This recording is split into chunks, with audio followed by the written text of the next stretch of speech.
wabarakatuh. Sebelumnya perkenalkan saya Rizka Winda Pratiwi dengan NIM 2022 1011031159. Di sini saya akan menyampaikan materi dengan tema besarnya yaitu terkait ruang lingkup viktimologi, khususnya yang berfokus pada 3 dimensi utama, yaitu yang pertama terkait aspek psikologis korban, dan yang kedua aspek sosial korban, dan yang ketiga yaitu aspek ekonomi korban.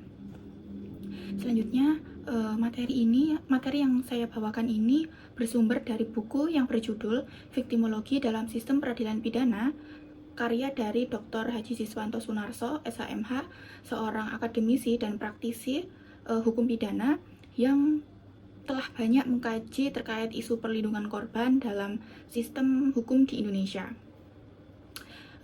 Buku ini memberikan sudut pandang yang luas dan humanis terhadap posisi korban yang selama ini tuh seringkali terpinggirkan dalam sistem peradilan pidana yang kebanyakan itu berorientasi terhadap si pelaku.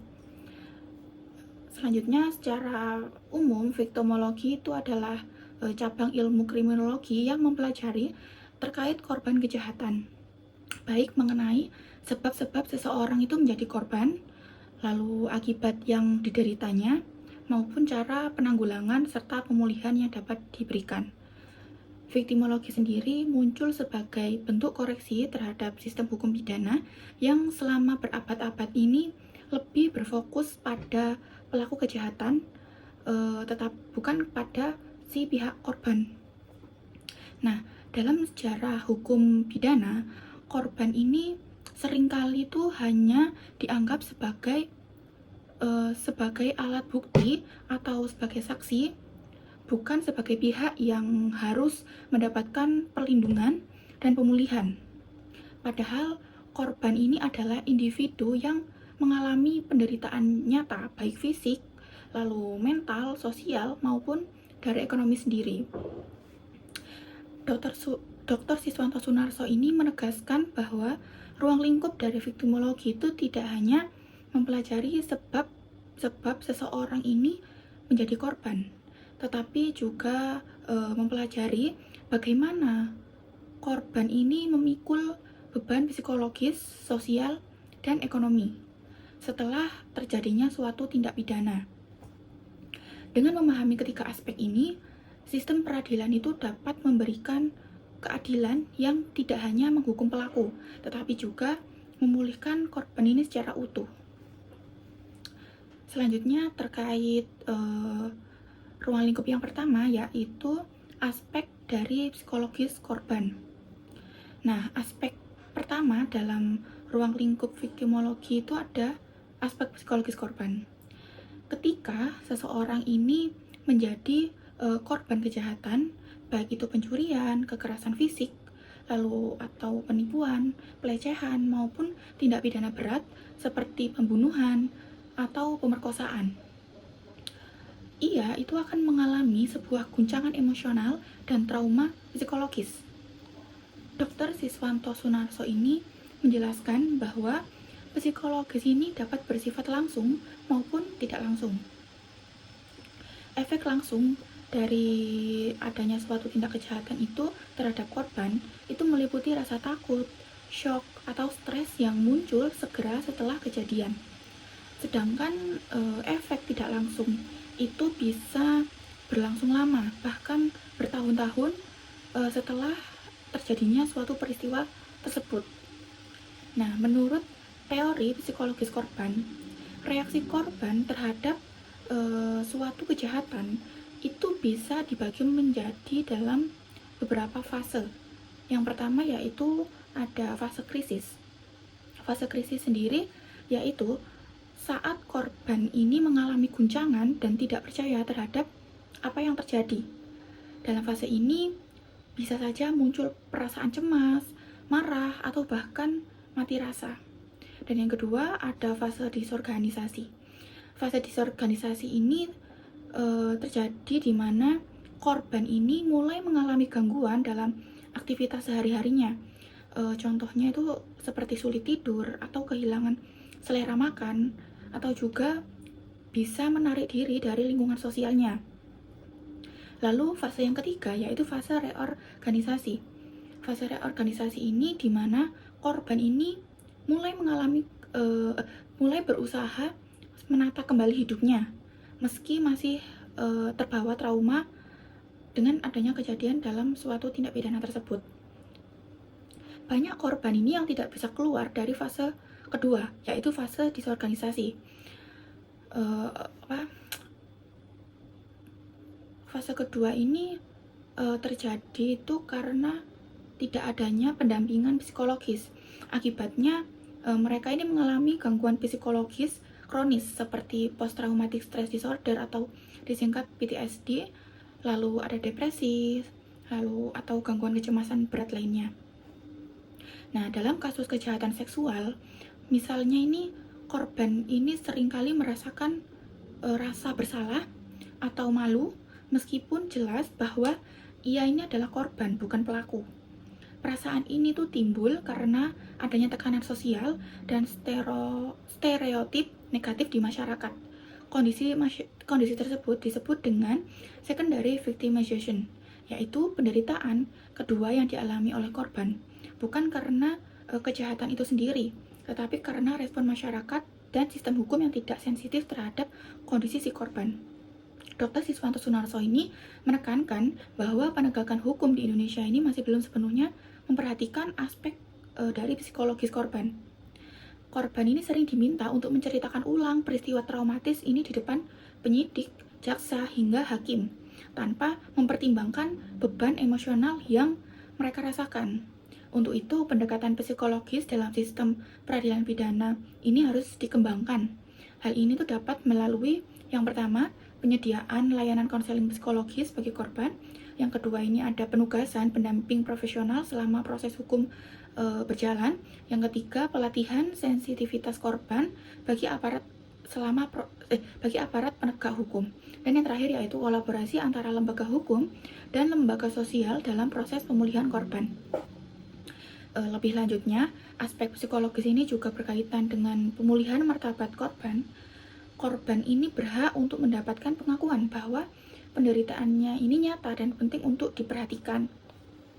Dalam konsep restoratif justice, pelaku ini diminta untuk menghadapi korban, mendengarkan penderitaannya, dan bertanggung jawab secara moral atas perbuatannya. Proses ini tuh terbukti dapat mempercepat penyembuhan psikologis korban karena memberikan validasi emosional dan rasa keadilan yang lebih manusiawi. Nah, maka dapat disimpulkan bahwa aspek psikologi sendiri ini merupakan inti dari pemulihan korban. Keadilan sejati itu tidak hanya tercapai ketika pelaku ini dihukum, tetapi keadilan ini dapat didapatkan itu ketika korban ini dapat kembali merasakan rasa aman, ketenangan, dan rasa berharga dalam hidupnya. Selanjutnya terkait ruang lingkup yang kedua, yakni aspek sosial korban. Korban kejahatan tidak hidup di dalam ruang hampa. Ia ini merupakan bagian dari masyarakat, keluarga, dan lingkungan sosial yang luas. Maka setiap suatu tindak pidana itu tidak hanya bisa melukai individu, tetapi juga mengguncang tatanan sosial di sekitarnya. Dr. Siswanto Sunarso menjelaskan bahwa kejahatan ini memiliki efek sosial ganda.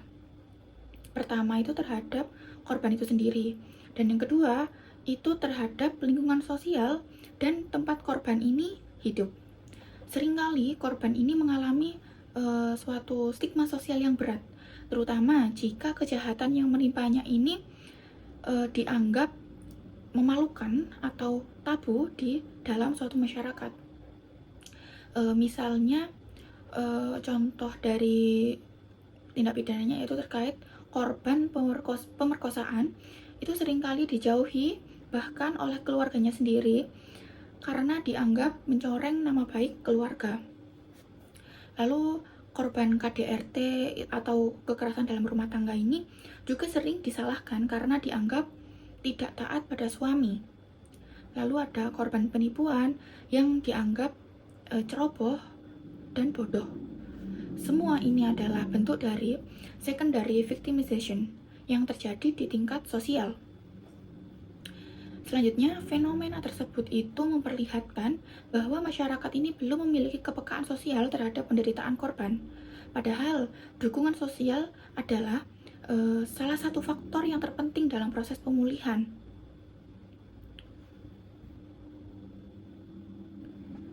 Menurut teori social support system, dukungan sosial itu dapat dibagi menjadi 3, yakni yang pertama, dukungan emosional, yakni berupa empati, kasih sayang, dan penerimaan dari orang sekitar. Yang kedua, dukungan instrumental, yakni berupa bantuan nyata seperti tempat tinggal sementara, perlindungan, atau bantuan finansial. Dan yang ketiga, dukungan informasional, yakni berupa bimbingan, nasihat, dan informasi hukum lainnya. Tanpa dukungan sosial, korban ini akan mengalami alienasi sosial, yaitu perasaan terasing dan tidak terima oleh lingkungannya. Akibatnya, korban ini seringkali kehilangan kepercayaan terhadap masyarakat dan negara, serta menutup diri dari interaksi sosial. Viktimologi sendiri menekankan bahwa pemulihan sosial korban ini tidak bisa dilakukan hanya oleh aparat hukum, tetapi juga dibutuhkan partisipasi masyarakat, organisasi sosial, lembaga keamanan, serta komunitas lokal untuk membantu korban kembali berfungsi di masyarakat. Pendekatan restoratif justice ini juga memiliki peran besar dalam aspek sosial ini. Berbeda dengan pendekatan retributif yang menekankan pembalasan, keadilan restoratif ini bertujuan untuk memulihkan sosial yang rusak akibat kejahatan. Melalui dialog antar pelaku, korban, dan masyarakat, itu dapat tercipta kesempatan untuk saling memahami, memaafkan, dan memperbaiki hubungan sosial yang telah retak. Dr. Siswanto Sunarso sendiri juga menyoroti pentingnya pemberdayaan sosial korban, khususnya itu bagi korban kejahatan berulang atau kelompok rentan seperti perempuan, anak, dan penyandang disabilitas. Pemberdayaan sosial ini meliputi edukasi, advokasi, serta perlindungan hukum jangka panjang agar korban tidak kembali menjadi korban pada masa mendatang. Contohnya, korban kekerasan dalam rumah tangga ini perlu mendapatkan pelatihan keterampilan, tempat tinggal aman, serta dukungan komunitas agar dapat hidup mandiri dan bebas dari siklus kekerasan. Dengan cara ini, masyarakat tidak hanya menjadi saksi pasif, tetapi akan pemulihan sosial yang aktif. Dengan demikian, aspek sosial ini dalam viktimologi ini mengajarkan bahwa pemulihan korban ini bukan hanya tugas hukum, melainkan menjadi tugas moral bersama untuk memulihkan kemanusiaan yang terluka. Selanjutnya, ruang lingkup yang ketiga yakni aspek ekonomi korban. Kejahatan itu hampir selalu membawa dampak finansial korban. Korban ini seringkali kehilangan harta benda, mengeluarkan biaya pengobatan, lalu kehilangan pekerjaan, bahkan kadang menjadi miskin karena peristiwa kriminal yang terjadi.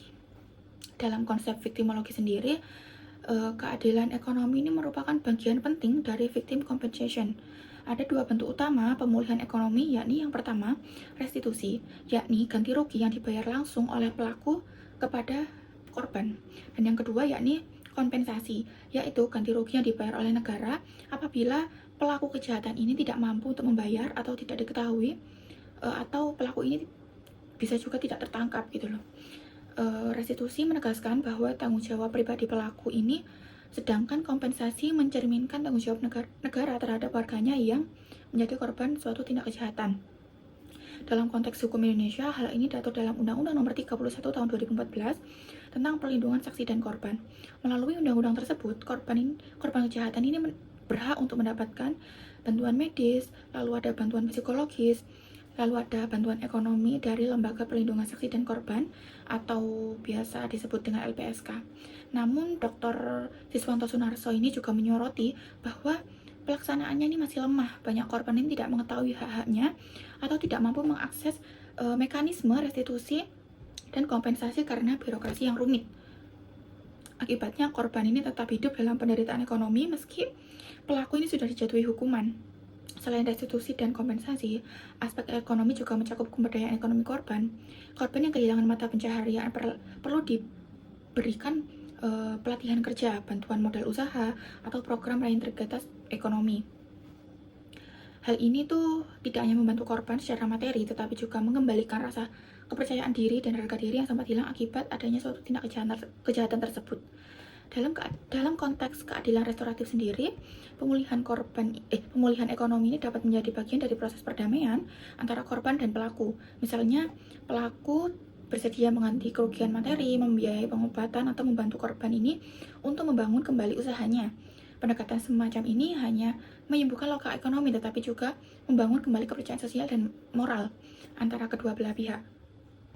Dengan demikian, aspek ekonomi dalam viktimologi ini bukan sekedar urusan uang, tetapi menyangkut terkait pemulihan martabat korban melalui kemandirian finansial. Sebagai penutup, dapat kita simpulkan bahwa ruang lingkup viktimologi itu tidak hanya membicarakan tentang sebab seseorang itu menjadi korban, tetapi juga bagaimana ia ini menderita dan bagaimana sistem hukum serta masyarakat harus merespon penderitaan tersebut. Viktimologi mengajarkan bahwa keadilan bukan hanya tentang menghukum pelaku, tetapi juga memulihkan kondisi korban, baik secara mental maupun ekonomi. Seperti kata Dr. Siswanto Sunarso, hukum yang berkeadilan sejati adalah hukum yang menempatkan korban sebagai pusat empati kemanusiaan, bukan sekedar objek hukum. Sekian dari saya terkait penjelasan ruang lingkup viktimologi yang terbagi menjadi 3 aspek tadi. Terima kasih. Wassalamualaikum warahmatullahi wabarakatuh.